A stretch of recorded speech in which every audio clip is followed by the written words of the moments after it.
காலையில மேலே எங்கள் அம்மா கஞ்சா கவரில் வச்சுன்னு ஓன்னு அழுவோம். நாடா கவர் இது, எங்கள் அம்மாவுக்கு தெரியும் அது கஞ்சா கவர்னு. காலையில் வச்சுன்னு அழுவோம்.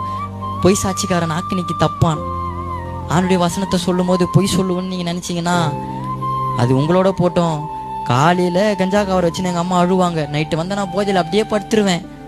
காலையில் அந்த கவர்லாம் வச்சு எங்கள் அம்மா அழுவாங்க. என்னடா கவர் இது, ஏன்டா இது அம்மா எத்தனை பேர் அதை எங்கன்னா சொல்ல முடியுமா?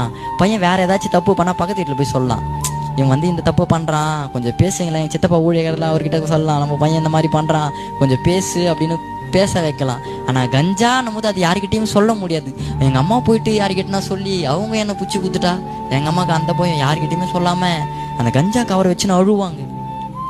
விட்டுருப்பா, இதெல்லாம் வேணாப்பா, நமக்கு யாருப்பா இருக்கா, இதெல்லாம் வேணாம் வேணாம். எத்தனை முறை தெரியுமா சொல்லி சொல்லி அழுதுருக்குறாங்க. என்னால் அதை விட முடியாது, என்னால் அதை விட முடியாது.